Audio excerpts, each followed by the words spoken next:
Il y a Rhinocéros qui a fait le truc sur la Nouvelle-France. Le titre, c'est la peur bleue des médias blancs. Est-ce que c'est pas du racisme anti-blanc de dire les médias blancs? J'attends de voir la take. Les blancs-becs des médias blancs? Les blancs moches? C'est ça ce que vous Ah voulez oui, ça dire, c'est vrai. madame Loumi? Monsieur Usul? Mélenchon le non blanc. C'est tellement la méta la plus drôle, c'est incroyable, hein. Vraiment, Mélenchon ne refuse d'être blanc, hein, il ne veut pas, hein. Donc sur, du coup, tous les trucs, la Nouvelle-France et cetera, donc dans la suite des municipales, comment, il y a eu encore plus de comment dire? De surenchère médiatique, contre la Nouvelle-France, en règle générale, la ligne antiraciste de la France insoumise, quoi. Bonjour, bienvenue dans Rhinocéros. Aujourd'hui, on va faire le bilan des municipales. Il s'est passé plein de trucs et évidemment, nos journalistes politiques préférés ont produit beaucoup de commentaires. Oui, moi aussi, mes journalistes préférés, ils ont fait plein de commentaires, j'ai lu plein d'articles d'Antoine Oberdorf, j'étais trop content. En vrai, ce concept est cool parce qu'il touche juste vu comment Pro tremble. Oui, je suis d'accord. Bah, il y a à la fois le truc que en termes de concept obus, ça fonctionne bien, mais aussi, moi, je me rappelle quand Mélenchon, il avait dit le grand remplacement pour dire que oui, oh là là, c'est des vieux qui ont peur d'être remplacés par les jeunes, et de toute façon, les vieux, vous allez mourir, réconciliez-vous avec ça. Ça nous avait fait une semaine incroyable dans les médias. Le dimanche 15 mars, au soir du premier tour, ils étaient un peu perdus, nos experts. La France Insoumise s'en était très bien sortie et ça, c'était pas du tout prévu. On a tellement dit sur les plateaux que LFI paierait les outrances de Jean-Luc Mélenchon. C'était un classique, un lieu commun de tous les commentateurs. Si on regarde les résultats ce soir, c'est faux. Oui, c'est faux. C'est un vrai succès. Caramba, encore raté. Après, c'est marrant parce qu'on a beaucoup eu ça au premier tour. Au premier tour, ils étaient en mode c'est terrible, la France insoumise a tout gagné, c'est terrifiant, etc. Et au deuxième tour, notamment plutôt du côté plus PS, Glucksmann, etc., ils sont un petit peu calmés sur cet élément de langage parce qu'ils ont considéré que c'était un peu contre son camp. C'est incompréhensible pour Benjamin Duhamel, en tout cas, qui a amorcé, et c'est assez rare pour être souligné, un début de remise en question. Brice, est-ce que ça veut dire qu'on s'est collectivement peut-être trompé ou qu'on n'a pas vu qu'il y avait un décalage entre les sujets médiatiques à l'échelle nationale, les polémiques autour de Lyon, les soupçons d'antisémitisme et ce qui était en train de se passer sur le terrain? J'adore. À chaque fois, à chaque élection, les journalistes sont en mode est-ce que vous pensez que le discours médiatique ne colle pas toujours à la réalité politique Est-ce que vous voulez dire que nous pouvons avoir parfois tort? Est-ce que vous voulez dire qu'en fait, l'univers dans lequel on évolue est un univers de prescription plus que de description? Est-ce que vous voulez dire que les sociologues des médias auraient raison? Et après, ils font pareil. Genre, et après, ils oublient. C'est genre, ils sont comme dans Men in Black. Ils se font effacer la mémoire. Et après, ils sont en mode, oh, alors, les sondages, tout de suite les sondages. Et si ça se trouve, les gens sont pas passifs face au discours médiatique. Si ça se trouve, même il y en a qui trouvent pas ça crédible quand on nous explique que Mélenchon, c'est Hitler. Ah bah, c'est quasiment Hitler. Il a des milices violentes, il Et est... surtout que les journalistes savent, enfin, à chaque fois, t'as des gens, t'as des camarades, même des élus, etc., qui nous disent, en off, mais qui nous disent que, genre, une fois le plateau fini et le truc éteint, etc., que les journalistes viennent les voir en mode, oui, on sait que c'est débile, on sait que c'est des mensonges, on sait que c'est de l'exagération, etc., et du coup, ils sont en mode, mais pourquoi vous le dites, en fait? Mais genre, tu sais, t'as vraiment des trucs où parfois les journalistes sont vraiment sans gêne à dire ouais, on dit de la merde, ouais. Et du coup, tu te mets à te dire, est-ce que tu dis ça? Quand est-ce que tu dis la vérité? Tu dis la vérité quand tu trouves qu'on est antisémite et en fait, tu me mens pour que je me fasse avoir et je crois que t'es gentil avec moi et que je revienne sur ton plateau télé. Est-ce que tu dis ça pour me rassurer que la prochaine fois, peut-être, on me traitera correctement? Ou alors, est-ce que tu es honnête quand tu me dis ça et du coup, tu mens sur le plateau télé et du coup, ça veut dire que tu t'en bats les couilles de me mentir et qu'en fait, je dois plus revenir sur ton plateau. Tu sais, t'as vraiment un truc de quand est-ce qu'il me ment, en fait, dans l'histoire. Et en fait, tout ce qu'on reprochait à l'extrême droite avant, maintenant, c'est mis sur le dos de la France Insoumise. En fait, c'est ça votre problème, c'est que vous savez pas doser. Voilà. Hein. Et c'est pour ça qu'à la fin, les gens, ils vous prennent plus au sérieux, et c'est dommage. Et les gens, ça peut même leur donner envie d'aller voter juste pour vous emmerder, juste pour soutenir la FI qui s'en prend plein la gueule, ou pour faire mentir vos prévisions. Et ça, c'est clair, et c'est ce que je disais tout à l'heure aussi, sur le fait que le vote France Insoumise est de plus en plus un vote d'adhésion. T'as encore une hypothèse du PS comme quoi le vote pour la France Insoumise serait un vote, comment dire, un vote utile, un vote stratégique, mais de gens qui en réalité, en termes d'électorat, appartiennent fondamentalement au Parti Socialiste et qui vont revenir à la maison. Mais en fait, ce qu'on a observé avec le municipal, c'est que de plus en plus, le vote par défaut, de ah bah oui, Mélenchon, et puis c'est un programme de gauche, même si bon, c'est pas, voilà, de plus en plus devient un vote d'adhésion aussi, quoi. Faut le dire, la France Insoumise a bel et bien fait une percée. On a probablement minimisé ou pas assez vu à quel point elle pouvait percer. On surveillait un certain nombre de villes, on voyait venir du Roubaix, du Saguenay, etc. Mais pas à ce niveau-là, ça c'est incontestable. Les commentateurs ont fini par corriger le tir en cours de route. Pendant toute la semaine qui a suivi le premier tour, ils ont tout fait pour minimiser cette percée. Oui, c'était pas Et vrai. voilà, c'est ça, c'est vraiment, t'as eu un effet de rétropédalage en mode ah, en fait, vous inquiétez pas. Oh, n'inquiétez pas. Ils s'étaient fait avoir à cause du récit des Insoumis et on ne les y Oui. reprendra plus. Je me demande quels médias ils vont mettre pour illustrer ça, parce que j'ai l'impression que c'est beaucoup un élément de langage qui a fait son petit bonhomme de chemin chez les Glucksmann. Donc beaucoup, j'ai l'impression que ça va être beaucoup service public, peut-être un peu BFM, mais sur CNews, j'ai pas l'impression qu'ils soient revenus sur cet élément de langage. C'est à l'actif de Jean-Luc Mélenchon, parce qu'on disait jusqu'à la veille du vote qu'il allait payer très cher Bien sûr. ces faux pas d'opinion, alors qu'en réalité, il a mobilisé un électorat, ça a été exactement l'inverse. Un électorat que vous n'êtes pas parvenu à dégoûter. Un électorat qu'on n'est pas parvenu à dégoûter. C'est vraiment, on a échoué. En fait, c'est pas la France Insoumise qui a fait une percée, c'est nous qui avons échoué dans notre rôle de dégoûter les gens de voter à gauche. Genre, mais c'est ça qui est fascinant dans cette séquence municipale. Bon, après, on voit ça depuis un bon petit moment déjà, mais de plus en plus, c'est vraiment. Parfois, il disait des trucs, t'es en mode, mais t'as pas honte d'avouer ça publiquement? Genre, tu sais, t'as pas un truc dans ta tête quand cette phrase sort de ta bouche de dire, ah, peut-être j'aurais pas dû dire ça. Genre, vous avez pas, je sais pas, une conscience intérieure de, ah, peut-être que je suis allé trop loin. On peut dire qu'il a flirté avec l'antisémitisme. Donc là, on a encore France Info. Donc là, voilà, c'est le truc. J'ai l'impression qu'on va avoir beaucoup d'extraits de France Info pour illustrer ça, quoi. Dans ses propos qui déformaient les noms, ça c'est typiquement, il n'y a pas d'excuse, il n'y a pas d'excuse possible, mais on voit bien Ça n'a qu'en pas effet, joué, en tout ça cas, n'a sur, pas sur joué, le ça n'a vote pas des joué électeurs. contre lui. Ce qui s'est passé pendant cette campagne France 2 aussi. et un certain nombre de sorties de Jean-Luc Mélenchon, et bien tout cela n'a pas empêché les électeurs de mettre un bulletin insoumis dans l'urne. Ensuite, après avoir constaté, dépité la percée de la Et donc voilà, c'est qu'ils mettent surtout le service public pour illustrer cette séquence, parce que ça montre aussi la porosité du service public avec le discours du PS, quoi. Ça montre encore une fois que le service public reste inféodé à un ordre UMPS assez classique, mais qui penche plutôt du côté du hollandisme, en fait. Sauf à Paris, ça a joué. À Paris, c'est beaucoup le vote utile aussi. Je pense que les sondages ont un peu terrifié des électeurs peut-être un peu plus politisés, plus conscients, parce que je rappelle qu'à Paris, il y a aussi pas mal d'abstention aussi qui jouent là-dedans. Donc on peut parier sur le fait que les électeurs suivent un petit peu plus ça, et il y a eu pas mal de... Il y a eu un report de voix. C'était une étude sur les sondages d'intention de vote, où on voit que genre le lundi, t'as 90% d'intention de vote qui reste pour Chikirou et un 10% qui se reporte sur Grégoire. Le mercredi, c'est réduit à genre 60%, et le vendredi, c'est encore plus réduit, je crois à 50%, un truc comme ça. Là où on voit que du côté de l'électorat bournazel, dès le lundi du second tour, t'as une répartition 50-50, 50% Grégoire, 50% Dati. Et on voit qu'il y a eu une déperdition de voix énorme dans ce vote utile, là où pendant ce temps, les électeurs bournazel promettaient un report de voix qui permettait à Grégoire de garder son avance, quoi. Donc t'as vraiment ce truc-là où tu vois que le vote utile a fonctionné sur un électorat Chikirou, qui est un électorat peut-être plus conscient aussi des dangers de Dati, quoi. Il a fallu s'attaquer à la question des alliances à gauche. Et c'est ça qui a vraiment pris beaucoup de place dans l'entre-deux tours. Et oui, parce que les socialistes, normalement, ils étaient d'accord sur Mélenchon, il est antisémite, il est violent, il a brutalisé le débat public. Normalement, ils disaient oui à chaque fois à ça. Mais dans tout un tas de villes de France, contraints et forcés par les bons scores des Insoumis, ils ont parfois été obligés de faire des alliances. Alors qu'à eux aussi, on leur avait dit de plus faire ça. Ça veut dire quoi? Ça veut dire que tout ce qui était dit avant, c'était du jeu politique, qu'en fait, on oublie tout. Voilà, finalement, il n'y a plus suffisamment de différence entre LFI et le PS qui empêche une telle fusion. Et oui, cette fois encore, la gauche s'est unie dans tout un tas de villes.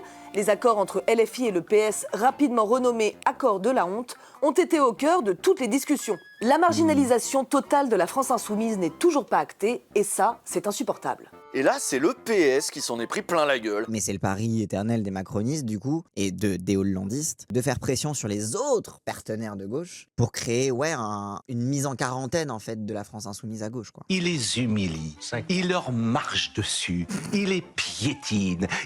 Oui, on les humilie, les socialistes, ah oui, on leur marche, ah oui, on les piétine, ah, nos chaussures sur leur tronche. C'est vrai qu'on fait ça, Jean-Luc Fatim, ah oui, de fond. Il les traite de minables et ils y retournent. Il a raison, Mélenchon. Il a raison, ce sont des minables. Oui, JLM avait tout prévu. C'est vraiment le mastermind, alors que bon... Pour la gauche comme pour la France, le chemin qui mène à Mélenchon est un sentier de perdition. Et c'est intéressant parce que j'ai vu pas mal de gens, notamment de socialistes, dans l'entre-deux tours, parce que, donc, encore une fois, au premier tour, t'avais CNews qui était en mode c'est la percée des insoumis. En fait, t'avais une partie tout le champ médiatique est de droite, mais une grosse partie du champ médiatique, surtout de droite et d'extrême droite, qui saluait énormément les résultats de la France insoumise, en ayant peur, bien évidemment. Et du coup, ça a été un petit peu l'argument que j'avais vu de certains abrutis du PS là sur Twitter qui étaient en mode comme par hasard, l'extrême droite fait la campagne de de Jean-Luc Mélenchon, c'est l'intérêt de l'extrême droite que Mélenchon soit haut pour détruire la vraie gauche, etc. etc. Et ce qu'on voit finalement dans ces extraits qu'ils sont en train de montrer sur Rhinocéros, c'est que non, quand Pascal Praud, il dit que Mélenchon humilie le PS, quand ce mec-là sur Europe 1, il dit que le PS se fourvoie, etc., ils font la campagne des hollandistes aussi dans le PS. Ils disent arrêtez de vous faire marcher dessus. Rompez tout de suite avec la France insoumise, vous êtes en train de mourir. Genre du coup, ils font l'inverse, ils font la campagne d'Hollande justement. Les chroniqueurs sont sympas sur la prestation de Chikirou pour aider Dati. Oui, c'est ça, c'est le genre de truc, exactement. Alors que non, justement, en fait, quand ils disent que vous êtes en train de vous faire humilier, ils disent la même chose que vous. Ils disent la même chose que Hollande. Ils disent la même chose en somme, rompez avec l'Union, rompez avec la France insoumise, condamnez-les, rejoignez-nous. Sur France Inter, pour commenter ces accords PS-LFI, évidemment, ils ont invité dès le lundi matin François Hollande, qui était bien sûr contre ces accords. Même quand Benjamin Duhamel a reçu plus tard Emmanuel Grégoire, qui n'avait pourtant pas passé d'accord à Paris avec Sophia Chikirou, il est revenu sur le sujet et regardez, il est tout chamboulé, ça passe vraiment pas. Quand on fait de la politique, il y a des positions de principe. On a entendu pendant toute la campagne de premier tour des socialistes qui avaient des propos extrêmement durs sur ce qu'avait pu dire Jean-Luc Mélenchon. On a vu le Parti socialiste qui prend une décision en bureau national consistant à dire il n'y a pas d'alliance nationale entre le PS et LFI. Et à partir du premier tour, on voit tout un tas d'alliances locales qui se multiplient. Vous comprenez quand même que peut-être les électeurs et les sympathisants se demandent si on les prend pas un peu pour des idiots. Et toi, Benjamin, t'es électeur ou sympathisant? Oui, c'est vrai que même quand Grégoire est reçu par Benjamin Duhamel et par France Inter qui fait littéralement sa campagne, ils disent mais quand même, est-ce que tu condamnes les alliances dans les autres endroits, partout ailleurs en France? Pour dire ça? Non mais pourquoi ça t'intéresse en fait? Où est la neutralité? On est sur le service public, il est pas censé faire ça. Non, surtout que ces listes, elles ont quand même eu pas mal de bons scores un peu partout. Puis comme à l'époque du NFP ou de la NUPES, les gens, ils aiment bien quand il y a une union de la gauche. Alors pourquoi quand on écoute la radio, on a l'impression que l'union de la gauche, c'est un truc dégueulasse qui devrait même pas exister? Il y a même des fusions qui ont fonctionné. C'est le cas par exemple à Lyon où Grégory Doucet a pu garder la mairie face à Aulas et malgré l'instrumentalisation qu'avait fait celui-ci de la mort du fasciste de Ranque. Et là tu vois, je trouve que Lyon c'est un exemple où les sondages nous ont été bénéfiques côté France Insoumise. Parce que comme Jean-Michel Aulas était donné hyper haut dans les sondages, genre il était donné à 40 au premier tour, etc. Mais ça a encore plus facilité le ralliement parce qu'ils ont vraiment eu peur de perdre la mairie. Là où à Paris, les mêmes sondages qui ont donné Dati hyper haute, qui battaient Grégoire à plat de couture, etc. ont bénéficié un vote... un vote utile. Et alors que presque à Lyon, tu peux même presque faire le pari qu'ils avaient même pas besoin de faire l'union avec la France Insoumise parce qu'il y aurait eu un vote utile quoi qu'il arrive parce que les Insoumis sont pas débiles quoi. Mais bon, il y a plein de villes où ces accords n'ont pas offert la victoire à la gauche et forcément, c'est ces villes-là qu'il faut regarder. Bah oui, parce que du coup, c'est pas des défaites de la gauche, c'est des défaites des accords eux-mêmes. C'est l'échec des accords de la honte entre le Parti socialiste, les écologistes et la France insoumise. Sanction immédiate, défaite à Clermont-Ferrand, Limoges. Et c'est ça, c'est vrai que les résultats des municipales ont été vus que au prisme de l'union ou de pas l'union de la gauche, avec chacun qui tire la couverture à lui et pas de peut-être que le maire d'avant c'était une merde, ce qui quand même compte beaucoup dans la balance d'une élection en règle générale. Alors il y a sans doute plein de leçons à tirer de ces élections. Il y a des coins où l'union a marché et puis il y a des coins où on a assisté à un front anti-insoumis par toute une partie de la droite et du centre-gauche. C'est possible, mais nous ici ce qui nous intéresse c'est ce qu'en disent les médias. Et oui, vous avez vu, ils en ont déjà tiré beaucoup de conclusions puis ils ont même des revendications maintenant. Vous avez vu, ils demandent la tête d'Olivier Faure. Ah oui, apparemment ça aussi ils ont le droit de faire maintenant. Non mais oui, faut bien que Faure paye pour les accords de la honte. Je pense qu'Olivier Faure, il devrait démissionner.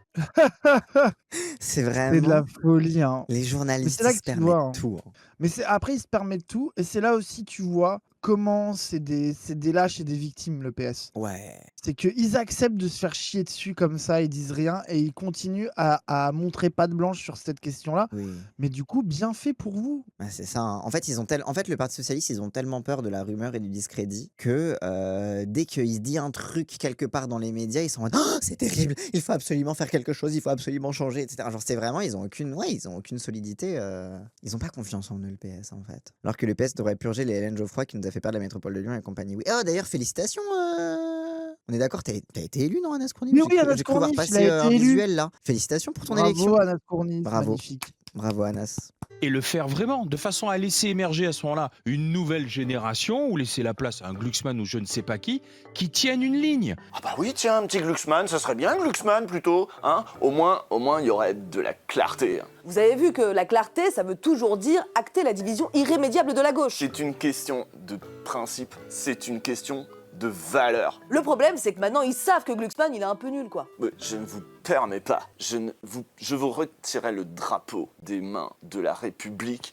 l'Europe est d'abord... Et c'est pour ça que du coup, la démission de... Son Glucksmann, il tire sur une autre imitation. Sur De Villiers, exactement. Son Glucksmann, il tire sur du De Villiers, un peu. Va falloir travailler l'imitation. Il est trop De Villiers. En fait, il est pas assez parisien, son Glucksmann. Il est trop provincial. Glucksmann, hein, il est plutôt comme ça. Hein. Tu vois, genre, Oui, il faut est être plus un peu parisien. homophobe. Oui. Usul, sois plus homophobe dans ton imitation de Oui, non, Glucksmann. ça et va, t'auras un petit peu plus il le est assez Glucksmann. de base, ça va, pas besoin de l'être plus. Prends un mot, Olivier Faure, il peut aujourd'hui être crédible pour cette clarté ou alors aujourd'hui c'est fini. Elle est aujourd'hui demandée avec force, et par beaucoup, au Parti Socialiste. Et donc, il n'est pas crédible entre les mots. Faites pas ma conclusion. Non, mais vous, comme vous ne faites pas les réponses à la question, j'essaie de... Boris Vallaud est-il en train de lâcher Olivier Faure? Tout ça devient passionnant tout à coup parce que l'enjeu, c'est la clarté, la disqualification définitive et irrémédiable de la France insoumise. Alors, l'enjeu, c'est pas que ça, c'est aussi, est-ce que le PS va être obligé d'éclater pour se débarrasser de l'Union, ou est-ce qu'on peut faire un putsch à l'intérieur du PS pour garder un PS fort mais sans fort anti-insoumis. Je pense que c'est aussi l'angoisse que le PS ne scissionne pour continuer d'exister autour des Hollando-Glucksmanniens, quoi. Je pense que c'est la peur de l'attention Glucksmann aussi qui fait ça. Absolue de la France insoumise, c'est ça qu'ils veulent, c'est ça la clarté. Hein. Et si Olivier Faure ne veut pas leur offrir ça, alors qu'il dégage. Il n'est pas digne de diriger le PS. C'est un parti qui est menacé de disparition. Mais contrairement menacé de disparition, vous dites ce soir. Bien sûr, mais sauf que Mais contrairement à Isabelle, moi je pense... Voilà, tu vois, c'est ça. Ils sont en mode, si le PS ne se débarrasse pas d'Olivier Faure, ils seront obligés d'éclater pour continuer d'exister. Et c'est leur terreur absolue. C'est leur terreur absolue. Après, moi, je suis pas contre que le PS scissionne. Hein.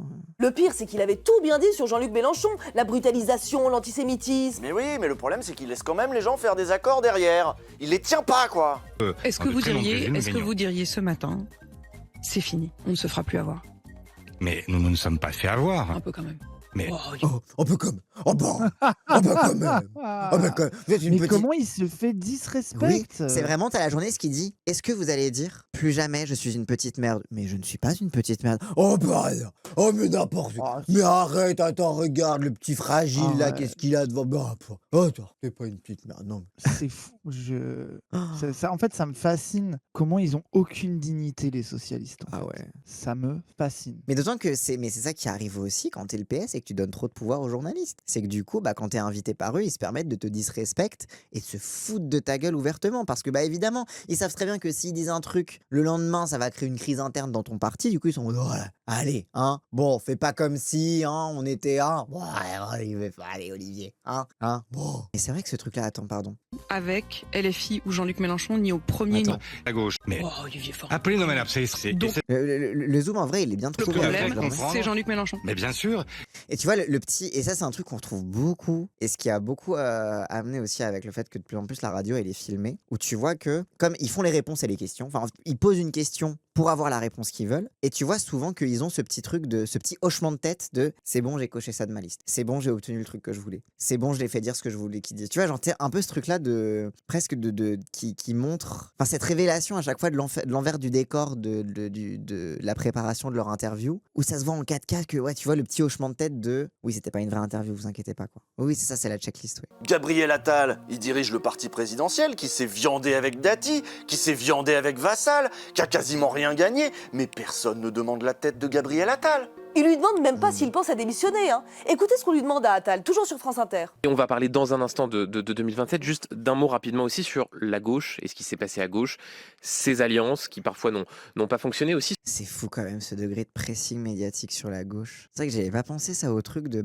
ils se permettent de demander les démissions des gens au PS, mais pas ELV, pas chez les macronistes, pas chez LR. Tu sais, t'as vraiment des trucs où genre c'est un truc, même quand ils reçoivent les gens de droite, ils leur posent des questions sur la gauche, quoi. Mais c'est là où tu vois la terreur des journalistes, c'est la gauche, c'est la France insoumise, c'est un programme de gauche, c'est l'existence même d'une gauche qui puisse être puissante et hégémonique, quoi. Oui, ils attaquent le maillon faible aussi, c'est vrai. Après, LV, c'est un maillon faible aussi à gauche, tu vois. Mais c'est pas assez puissant, pas aussi puissant que le PS. Ce concept de Nouvelle France qui est utilisé par Jean-Luc Mélenchon. Il y a quelques instants, j'interrogeais David Guiraud, le nouveau maire de Roubaix, à ce sujet. Comment est-ce que vous comprenez ça, cette Nouvelle-France qui obtient un certain nombre de victoires? Il y a Roubaix, il y a des mairies en petite couronne. Ça fonctionne, cette Nouvelle-France à laquelle s'adresse Jean-Luc Mélenchon? Bon, on va rentrer dans le dur. La Nouvelle-France, hein? C'est peut-être ça le problème avec la France Insoumise, c'est peut-être ces histoires de Nouvelle-France. Oui, en tout cas, vous allez voir, ça interroge beaucoup les matinaliers de France Inter.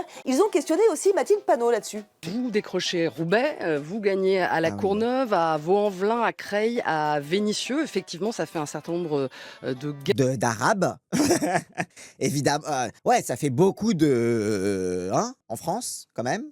C'est ça la Nouvelle-France, ce concept que vous avez... Vous avez gagné dans des villes, c'est ça la Nouvelle-France.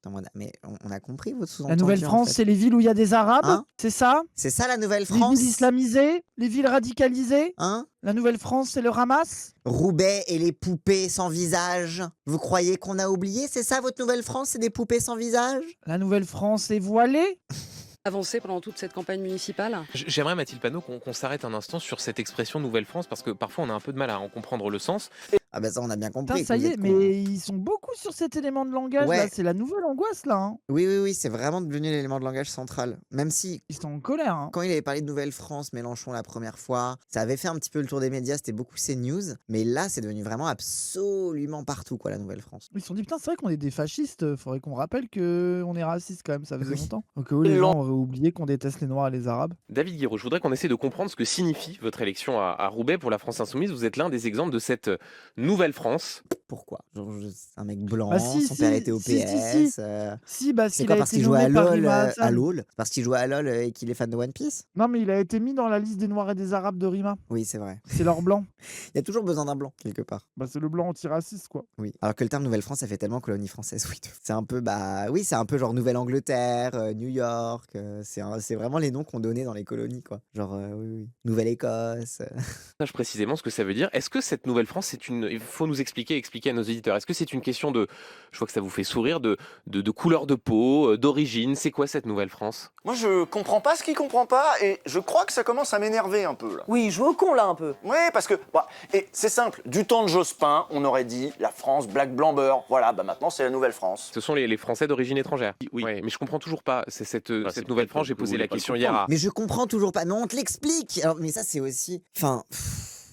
Moi, ça alimente vraiment mon mépris pour ces gens-là, tu vois. Genre, c'est vraiment, vous avez fait des études, des trucs comme ça, et vous faites genre, vous comprenez pas le concept de « Oh, mais quand même, on sait toujours pas ce que ça veut dire, la nouvelle... » Arrête. On sait que vous faites semblant de pas comprendre. En même temps, lui, il s'appelle Duhamel. Il y a rien de nouveau. Toute sa famille est à la télé, même sa meuf. Genre, oui, il y a rien de nouveau dans sa France à lui, quoi. Il a fait Sciences Po de père en fils, de grand-père en petit-fils. Ils sont tous à la télé, ils sont tous grands journalistes, de père en fils, de grand-père en petit-fils, en grand-oncle, en grande-tante, etc. Voilà, quoi. La Nouvelle-France, c'est ça? C'est l'inverse des tout blancs, tout moches? Mais non, Benjamin, t'inquiète pas, toi aussi tu peux être la Nouvelle-France si tu veux, même si t'es tout blanc et tout moche. Le prends pas comme ça. On sent que ça l'angoisse. Ah bah, c'est que ça vieillit, hein. C'est dur, hein, de se voir vieillir à la télé, de voir le double menton qui progresse. Mais t'inquiète, tu es beau. Il a besoin que quelqu'un lui dise qu'il est beau, Benjamin Duhamel. Lors de ces élections, la France Insoumise a su créer ou capter la participation et l'engagement politique dans les quartiers populaires, oui. Parfois même en parlant de violences policières ou en s'engageant à lutter contre les discriminations, comme l'a fait David Guiraud à Roubaix. Ça veut dire que des populations, parfois éloignées du vote, ont fini par croire que leur vote pouvait avoir un sens. On pourrait s'en réjouir, on devrait s'en réjouir même. Mais c'est pas du tout comme ça qu'a réagi par exemple le sondeur Brice Teinturier sur France 2, qui pourtant reconnaît que la France Insoumise a réussi à mobiliser des catégories abstentionnistes, notamment les jeunes, la jeunesse étudiante, et notamment les quartiers populaires à forte concentration de personnes, d'électeurs issus d'une ascendance maghrébine. Issus d'une ascendance maghrébine. Électeurs, forte ascendance, légèrement des quartiers maghrébine, populaires constitués de gens qui viennent d'ailleurs, quoi. Hein, Comment ça les angoisse, ça ouais. me fascinera toujours. Hein. Je suis désolé, c'est impressionnant. C'est une folie. Hein. L'électorat qui fait Ramadan, c'est courage. Hein. L'électorat composé d'une partie de gens à consonance indéniablement et directement maghrébine, Mais c'est là que tu vois encore une fois qu'en termes de concept obus, la Nouvelle-France, c'est vraiment un révélateur du racisme des gens en face, quoi. Tu sais, ils peuvent même plus prétendre être universalistes parce que comme ils ont le concept de Nouvelle-France, ils sont obligés de dire quand même il y a des Arabes en banlieue, quoi. L'électorat qui se déplace en chameau. Alors que leur patron ne rentre pas dans le chat d'une aiguille, il est plus facile pour un chameau de passer par le chat d'une aiguille que pour un riche d'entrer au royaume des cieux. L'aiguille, c'est le nom d'une porte de Jérusalem. Ah ouais? Ah, c'est ça le jeu de mots? Ah putain, ils ont fait un jeu de mots sur le chat d'une aiguille. Ah, incroyable. C'est vrai qu'il y a des jeux de mots dans la Bible et comme t'as pas la ref, bah en fait, tu sais pas que c'est un jeu de mots. Les Insoumis n'ont pas créé une adhésion au vote ou à la République dans des quartiers ou des villes en déshérence.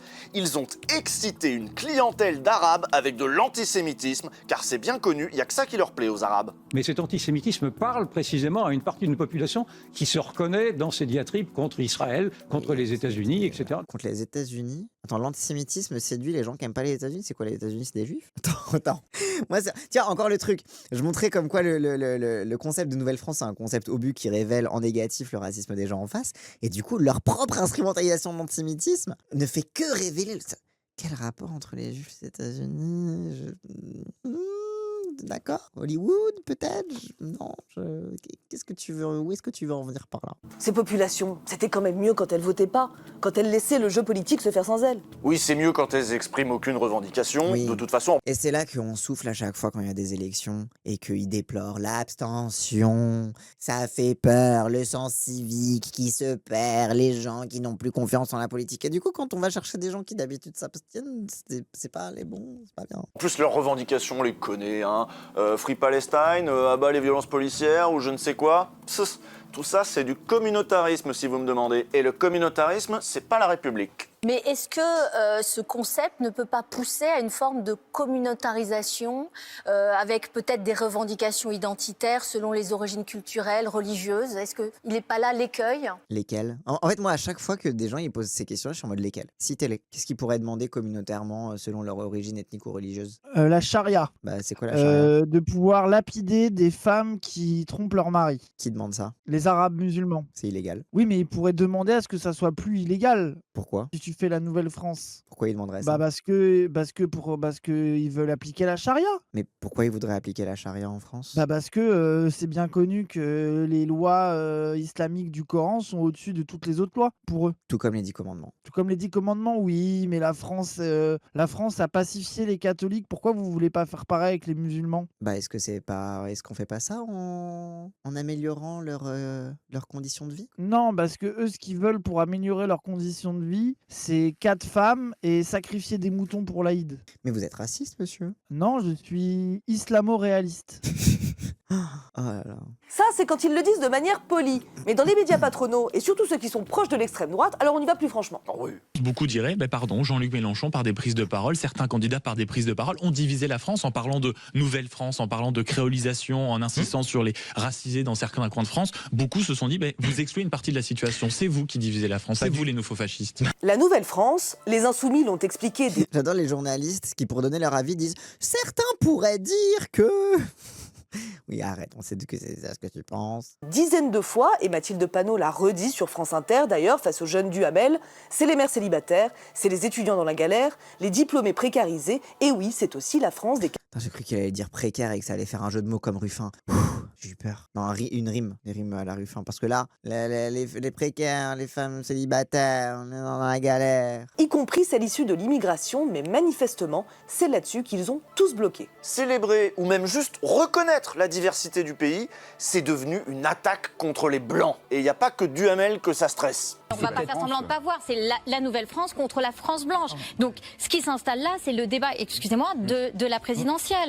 Et oui, le débat des présidentielles, on vous l'annonce, ce sera est-ce qu'il faut voter avec les Arabes ou contre les Arabes? C'est Saporta qui a dit ça. Ouais, c'est Isabelle Saporta qui a dit ça. Mais parce que c'est vraiment, en fait, j'ai l'impression que les plateaux télé, c'est un peu le canapé de leurs potes sur lequel, à force de parler entre eux et de circle jerk, ils finissent par se faire des frayeurs et devenir paranoïaques de trucs qui arriveront pas. Genre, tu sais, t'as vraiment l'impression de voir des gens sous 3 fois filtrés qui finissent par avoir peur des aliens, quoi. Y a aucune... Mais en fait, parce qu'ils se radicalisent entre eux, quoi. Mais surtout, ça veut dire quoi, une France blanche? Genre, c'est... Du coup, vous êtes pour une France blanche, du coup? Vous êtes contre le fait que des gens qui soient pas blancs soient élus? Genre, dites-le, tu sais, t'as vraiment vraiment un truc où, genre, quand tu fais la négative, t'es en mode, du coup, tu es pour des lois ségrégationnistes. Tu es pour faire un droit différencié pour ces gens-là. Parce que s'ils ont le droit de se Non, présenter, moi mais je qu'ils n'ont veux pas le droit pas d'être une France élus. blanche, mais je veux pas une France pas blanche non plus. Mais si la France n'est pas blanche, elle n'est pas blanche. Oui, mais en fait, vous voulez une France avec plus de blancs du tout. En tout cas, en fait, non, mais tu ouvres la porte au fait que les gens, ils veulent des trucs par rapport à leur culture qui n'est pas la culture des blancs. Et c'est quoi la culture des blancs?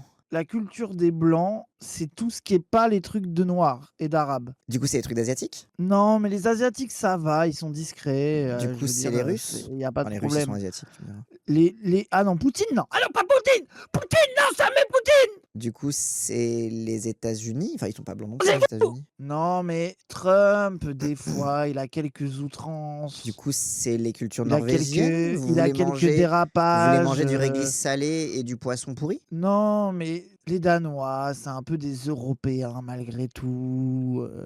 Voilà, ça va, tranquille. Les Espagnols, alors vous voulez faire la sieste et manger de la paella? Non, alors j'adore la paella. Ma première femme est espagnole. Les Polonais? Je n'ai aucun problème. Vous aimez les pirochki? Vous voulez mettre fin à l'avortement? Non, mais ça, c'est la grande culture européenne. Je veux dire, c'est Mais tout. sur les Vous faites Polonais. exprès de pas comprendre. Les Anglais? Vous voulez manger du pudding et Ah des beans? Ah non, la perfide Albion, merci bien. Supportable. Hein. C'est ça, vous, le problème avec les woke. La ville des rois. Et puis à côté de ça, avoir une capacité. Ça a évolué. Vous avez vu ce sourire entendu? On n'est pas sur CNews, hein, on est sur LCI. Mais ici aussi, on peut faire de petites plaisanteries un peu racistes. On est entre nous, on pense pas à mal. Mais quand même, hein, Saint-Denis, ça fait longtemps que c'est plus la ville des rois, hein, Apolline?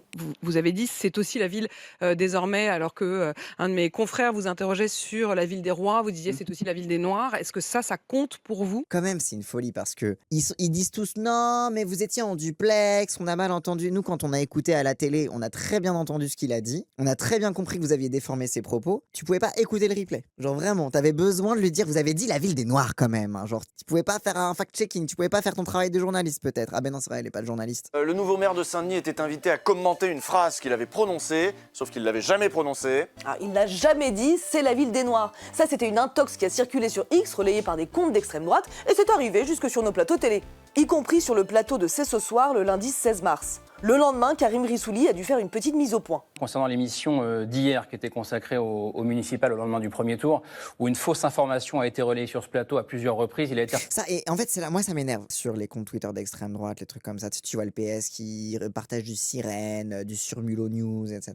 Je comprends l'excuse de non, mais vous comprenez, l'extrême droite elle est trop puissante sur les réseaux sociaux et on se fait avoir. Mais désolé, pour croire aux intox. Moi je suis de gauche. Quand je vois passer des tweets mensongers de Sirène et de Surmulot, même sans savoir que c'est Sirène et Surmulot, le premier truc que je me dis c'est attends, non, ça me paraît bizarre qu'il ait dit ça. Étant de gauche, et je connais les gens de gauche, je sais qu'ils disent pas ce genre de truc d'habitude, tu vois, c'est un peu too much, tu vois. Mais en fait, pour moi, ça montre que les journalistes ne se font pas avoir par des comptes Twitter d'extrême droite, c'est qu'ils ont envie que ce soit vrai. C'est que fondamentalement, ils veulent croire que la gauche est comme ça. Ça les arrange parce que ça valide leur discours et que ça les fait pas mentir a posteriori. Et que moi, parce que je vois déjà l'excuse de non mais on se fait avoir. Et puis vous comprenez, il faudrait lutter contre ces comptes-là sur Twitter. Tu sais, un peu la réponse un peu gauchiste, gentillette, en mode ah là là, il faut quitter X, il faut s'assainir des contenus d'extrême droite sur Internet. Non, si tu y crois, c'est que tu as envie d'y croire. Et c'est que vous êtes déjà des fachos et que vous êtes déjà suffisamment anti-gauchistes pour ça. Et que quand le PS utilise Sirène et Surmulot pour taper sur la France Insoumise, ils s'en battent les couilles que ce soit un truc d'extrême droite. Ils veulent que ce soit vrai parce qu'ils veulent que le monde que l'extrême droite leur présente soit vrai. Comme ça, ils peuvent être la seule gauche existante. Oui, j'ai moi-même été induit en erreur, donc j'en suis naturellement désolé. Oh, j'ai été induit en erreur. Mais je suis sûr, avec sa tête de droitard, s'il n'a pas du tout été induit en erreur. Hein. Il était en mode ah, je le savais, hein. Les racialistes de la France Insoumise. Non, arrête. J'ai été induit en erreur. Arrête, petit chaton. Oh. Et oui, regardez comme il est désolé, Arthur Chevalier. Il s'est fait avoir. Bon, Arthur Chevalier, il a un nom de droitard, une tête de droitard et un petit sourire satisfait de droitard. Je prends exactement le même ton pour m'excuser quand j'ai pas du tout envie de m'excuser. Oui, c'est ça. Moi, quand je suis de mauvaise foi, je sais que je réponds des trucs comme ça. Ah, pardon, désolé l'étard, j'ai été induit en erreur. Non, c'est que... Pourquoi c'est tombé sur T'as Létard? pensé à Létard direct. Bah En même oui, temps, mais s'excuser à Létard alors que c'est la pire personne qui existe. bah moi je m'excuse à Létard. Oui, oui, oui, oui. Je répéterai pas ce que tu dis sur lui pour te préserver. Pardon? Oui, pas de problème. Surmulot rase. Sur Mulot. Rase Surmulot qui fait des fake news. Vous n'y croyez pas, vous êtes de gauche le chat, vous êtes cassandriste le chat. Vous savez que jamais je ne dirai du mal de l'État en privé. Et c'est vrai que sur le plateau, je me souviens, Laura Adler, elle y croyait pas trop. Elle était là, bah, c'est bizarre quand même qu'il ait dit ça. Voilà, Laura Adler, elle est de gauche, elle a eu au moins quand même un truc de... ça m'étonne quand même, hein, je veux dire... je veux Oui, bien de qu'on gauche, dise- faut le dire vite, mais vas-y. Oui, mais tu vois, mais c'est la preuve que même une meuf du PS, aussi normative, aussi social-démocrate, social-libérale que Laura Adler, peut avoir un réflexe de gauche quand elle voit ça. Et donc que lorsque Boris Vallaud et Olivier Faure partagent du Surmulot et du Sirène, voilà, c'est QFD, I rest my case, comme on dit en anglais. Anticipe déjà la phase d'après, c'est-à-dire que commencer à conquérir de nouvelles villes, de nouvelles régions et le pays. Ils vont nous conquérir, tous ces gens, avec l'aide de Jean-Luc Mélenchon. C'est ça qui est en train de se passer. Et vous savez pourquoi ça se passe comme ça et Jean-Luc Mélenchon il les aide? Bah oui, bah vous écoutez pas Europe 1 aussi. Il est natif de Tanger, donc au Maroc. Il naît de parents espagnols, italiens, donc c'est toujours deux choses à avoir en tête. Jean-Luc Mélenchon n'a pas de sang français. Et il n'est pas né sur le territoire historique français. Wesh! Jean-Luc Mélenchon n'a pas de sang français. C'est qui ce nazi? Attends, c'est qui ce nazi? À Front Populaire! Ça m'étonne tellement pas. L'identitaire s'intéresse à ce que les peuples sont et le souverainiste à ce que les peuples font. Alors apparemment, du coup, le vrai souverainiste ne s'intéresse pas à ce que les peuples sont, mais par contre, il y a du sang français. Hein. Ouais... Front Populaire. Hein. Front Populaire. Hein. Ah, waouh. Michel Onfray a engendré ce nazi. Hein. Proche du GUD... Attends, quoi? Auteur affilié à la Nouvelle Droite, intime des cadres du GUD et donne des conférences pour des groupuscules radicaux dans toute la France. Ah ben c'est intéressant. En plus c'est un gudard le mec. Rodolphe Carr, blablabla, se présente comme un intellectuel. Attends mais tiens mais c'est marrant, attends. On nous a dit les journalistes à la conférence de presse de Mélenchon qui ne disent pas qu'ils ont été candidats pour la France insoumise, c'est pas bien, etc. Bah du coup pourquoi lui il dit pas qu'il a été investi par le Rassemblement National? C'est marrant ça. Comme quoi que ce serait que à la gauche qu'on fait ça. Mais que lui c'est un proche du GUD qui a été candidat pour le Rassemblement National, et lui ça va. Lui on peut dire que c'est un journaliste neutre. Sur ses réseaux sociaux fraîchement nettoyés, bah tu m'étonnes. Mais de toute façon vous pouvez nettoyer ses réseaux sociaux, de toute façon quand il est sur Europe 1 il parle d'avoir du sang français ou pas, donc bref, c'est un nazi en 4K, on s'en bat les couilles de nettoyer ses réseaux sociaux. Hein. Rodolphe Carr se présente comme un intellectuel, auteur publié aux éditions de la Nouvelle Librairie, le fer de lance de la Nouvelle Droite, principal courant de pensée néofasciste français et habitué des colonnes d'Éléments, le magazine ethno-différentialiste de la Nouvelle Droite, chroniqueur pour les médias d'extrême droite Omerta et Front Populaire de Michel Onfray. Sa spécialité, ce sont les essais sur la ligne que doit adopter l'extrême droite la plus radicale si elle veut gagner le combat culturel. Il a déjà écrit sur Georges Sorel, un des théoriciens du syndicalisme révolutionnaire, ou sur la droite nationale, ouvrage dans lequel il répond au suprémaciste blanc Daniel Conversano, chantre des identitaires exilant en Roumanie. Des écrits dont il fait la promotion dans tous les médias les plus radicaux de France, de Braise Info à Radio Courtoisie en passant par TV Liberté. Ah ben génial! Grande amitié avec Paul-Alexis Hussac, un des leaders du GUD, ancien employé du Rassemblement National via la société de la GUD Connexion e-politique, est impliqué dans la tentative non avortée de l'attaque raciste en marge du match France-Maroc, non jugé sur un vice de procédure. Ah ouais, ben sympa, hein. Et donc ce mec-là, au calme, sur Europe 1, parle de sang français. C'est... Ah ouais, hein. Ah ouais. Hein. Et ces gens-là, évidemment qu'on leur fait pas la misère, parce qu'ils sont invités chez les fachos, qui ont intérêt à pas dire que c'est trop des fachos, mais comme ça ils peuvent dire sans pression que Jean-Luc Mélenchon n'a pas de sang français et n'est pas né sur le territoire français et que ça le disqualifie de parler de la France. Oui, rappel, LFI c'est les vrais racistes, hein, et les vrais antisémites. Mais du coup les Pieds-Noirs ils ont pas de sang français. Ah bah oui, en fait on disait ça avant les années 50, il est vraiment sur un disque OG. Oui, mais en plus comme Mélenchon il vient de famille espagnole et ça. En plus je crois que c'est espagnol et français, je sais plus, bref. Mais bien sûr, mais il est vraiment, c'est un vieux maurassien, colonialiste. Oui, lui c'est le genre de personne qui traitait Mélenchon de bico quand il est revenu de France, hein. Quand il est revenu du Maroc. Wesh, voilà les vraies idées de Cassandre. Quand il est revenu pour lui, en le Maroc, France. c'est la France. Quand il est revenu en France, pas vas-y. de France. Ah, c'est là qu'on reconnaît ton côté Kabyle Harki, là. Écoute, techniquement, mes grands-parents n'ont pas émigré parce que techniquement, c'était un département. Ne disent surtout pas à mes grands-parents qu'ils ont immigré. Oui, ah non, on est resté en France. C'est la folie de dire ça. Hein. Pas du tout. Après, toujours la non mais après, ce France. qui est deep, c'est que pour les gens qui ont des grands-parents similaires, qui ont des discours similaires et tout, la vérité, ils vont te dire ça un petit peu en mode par réflexe de respectabilité, mais après, ils vont quand même te dire à quel point ils ont pris cher de racisme en France et que la France leur a bien fait comprendre qu'ils n'étaient pas français aussi, quoi. Tu vois, comme c'est aussi une négociation avec le fait qu'ils ont vraiment pris cher. Qui disserte sur la pureté de la race de Jean-Luc Mélenchon. Si Isabelle Saporta a raison et que toute la présidentielle risque de ressembler à ça, on est très mal parti. Les petits soldats racistes de Bolloré semblent se multiplier. Il y en a de nouveaux tous les jours. Ils intoxiquent tout le débat public. Oui, c'est vraiment une génération spontanée. Mais après, bon, une génération spontanée, et en fait, tu te rends compte que c'est des gens qui étaient déjà suivis de longue date par les journalistes antifascistes, etc. Et que, bah, simplement, juste bref, le champ médiatique se fascise, quoi.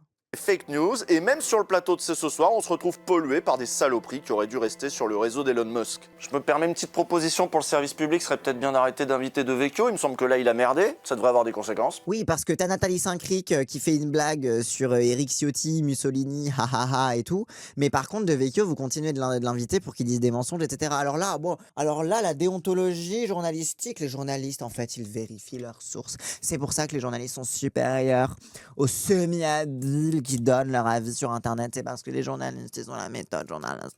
Oh là là, j'en peux plus de ces clowns, putain.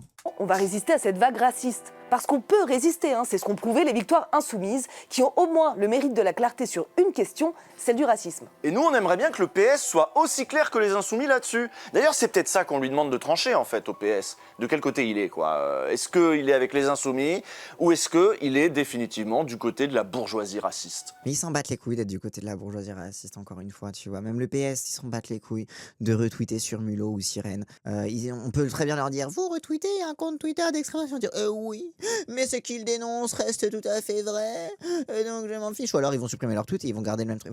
En fait, Ouais, après ça, c'est pas que le PS. Hein. oui, c'est pas Même que les le PS. gauchistes qui aiment trop retweeter des comptes d'extrême droite. Oui, c'est leur fascination. Après, moi, ce que j'aime pas dans ce discours-là, c'est que, en fait, tu peux retweeter un compte d'extrême droite, un extrait, et dire un truc de gauche sur le sujet. Le problème, c'est qu'eux, ils disent des trucs de droitard aussi. Oui, ils les retweetent. Ils retweetent un compte d'extrême droite qui tape sur la fille pour taper sur Pour la avoir fille. le même avis qu'eux. Oui, c'est voilà, ça, c'est ça. tu vois. Oui. Mais est-ce que les socialistes savent seulement tenir tête quand ils ont tout le système médiatique contre eux? Pas tellement, hein. Et c'est peut-être ce talent-là que beaucoup d'électrices et d'électeurs, blancs ou non, ont fini par reconnaître aux troupes de Jean-Luc Mélenchon. Bah, et ça correspond avec le titre rhinocéros, quoi. Bah, c'est que ouais, les électeurs, ils se rendent compte que y a que la France insoumise qui tient bon face au fascisme. C'est pas compliqué.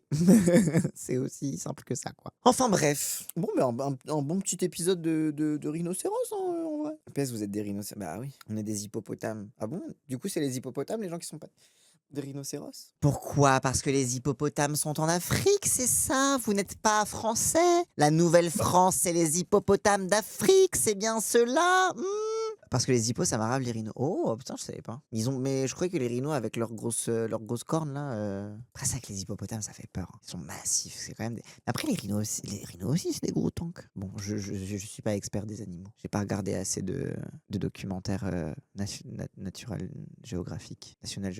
Bon, après moi, ça me va d'être un hippopotame. Hein. Parce que la France insoumise dit beaucoup, c'est un bulldozer. Mais un hippopotame, c'est pas mal aussi. Hein. Enfin bref. Hop, et avant de partir, n'hésitez pas, si cette vidéo vous a plu, à liker, commenter, partager comme d'habitude, ça aide à faire tourner l'algorithme. Et si vous voulez me soutenir financièrement, n'hésitez pas à cliquer sur le lien Stream Elements qu'il y a dans la description de cette vidéo. Allez, cette fois je vous laisse.